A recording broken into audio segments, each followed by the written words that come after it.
মানুষের সুস্থ জীবন নিশ্চিত করার লক্ষ্য নিয়ে কলকাতার পঞ্চসার এলাকায় অনুষ্ঠিত হলো একটি বিনামূল্যের স্বাস্থ্য পরীক্ষা শিবির। আয়কর সংহতি ট্রাস্ট ও উৎকর্ষে আরোহণ এর যৌথ উদ্যোগে এবং সন্তোষপুরের আরোগ্য সদনের সহযোগিতায় এই স্বাস্থ্য শিবিরের আয়োজন করা হয়। এই শিবিরে এলাকার বহু মানুষ এসে স্বাস্থ্য পরীক্ষা করান। সাধারণ রোগের চিকিৎসার পাশাপাশি শিশু রোগ, স্থির রোগ, স্নায়ু রোগ, চর্মরোগ, নাক কান গলা সংক্রান্ত সমস্যা, হৃদরোগ এবং চক্ষুরোগ সহ বিভিন্ন বিষয়ে বিশেষজ্ঞ চিকিৎসকেরা উপস্থিত থেকে রোগীদের স্বাস্থ্য পরীক্ষা করেন।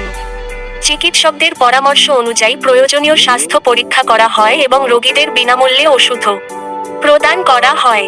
অনুষ্ঠানে উপস্থিত ছিলেন আয়কর সংহতি ট্রাস্টের সভাপতি দেবনাথ মুখোপাধ্যায়, আয়কর দফতরের কমিশনার অ্যাডমিনিস্ট্রেশন কে সিং, উৎকর্ষে আরোহণের প্রতিনিধি অনুপম মজুমদার এবং Ashutosh Sau, deputy commissioner of income tax. আয়োজকদের পক্ষ থেকে জানানো হয়েছে, সমাজের সাধারণ মানুষের কাছে সহজে স্বাস্থ্য পরিষেবা পৌঁছে দেওয়ার লক্ষ্যেই এই ধরনের উদ্যোগ নেওয়া হয়েছে। বিশেষ করে যারা আর্থিক সমস্যার কারণে নিয়মিত স্বাস্থ্য পরীক্ষা করাতে পারেন না, তাদের জন্য এই স্বাস্থ্য শিবির বিশেষভাবে সহায়ক। শিবিরে এলাকার মানুষ অংশগ্রহণ করেন এবং এই উদ্যোগকে সাধুবাদ জানান।